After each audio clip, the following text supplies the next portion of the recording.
SCIS's Capstone 2 final project, Spring 2024, mobile-based neurocognitive assessments.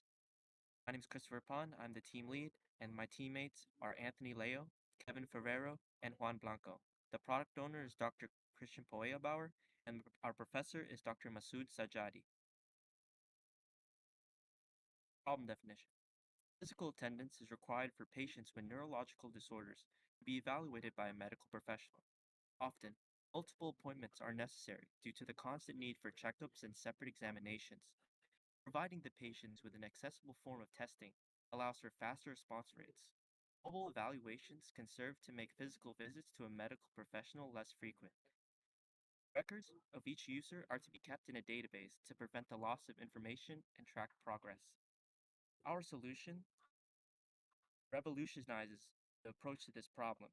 By facilitating mobile evaluations, our program enables patients to perform certain tests from the comfort of their home, reducing the frequency of in-person visits.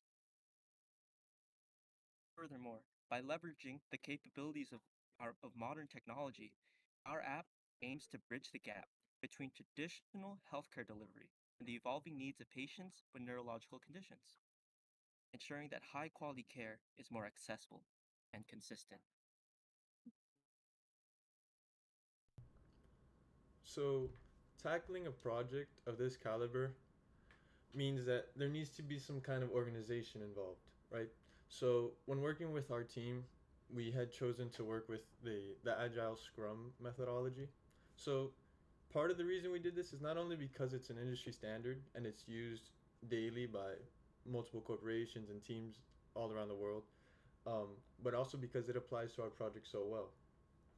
So, given that many changes had to be made and many new areas had to be explored, um, we split our project into different sprints. And in each of these sprints, we had separate user stories to divide the tasks that needed to be handled. So here you can see our 6 sprints split by the dates. And so from January 16th to April 14th, we have been working on our heavy project and we have something to show. So in here, you can get a little bit more of a detail on how the user stories are split. So a big part of the first 2 sprints were actually researching and reviewing the information that needed to be understood before we can even get into any dirty work. So in the first sprint, for example, you can see that Google Flutter was researched. Google Dart that works with Flutter was also understood. How Firebase worked, so that we can understand the NeuroTask app that we were merging, and the existing project documentation, so that we can see where or the state that the project was previously left in. So after these 2 sprints, starting in sprint 3 mostly, we got to the actual working on the code.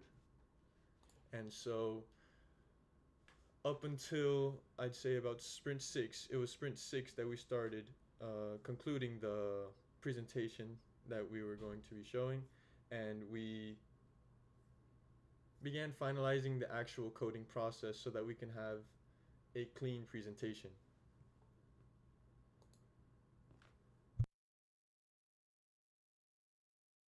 And here is a summary of the tools used during the project. We used Android Studio for mobile development, IntelliJ IDE, Koyos, a crowd sending tool that forms the background of the project, Postman, an API testing tool, Flutter, a UI framework, Dart, a programming language, GitHub, a version control tool for software development. We have here a diagram of the system. We have the NeuroTask mobile client and the Koyos web application interacting with the study management and data service.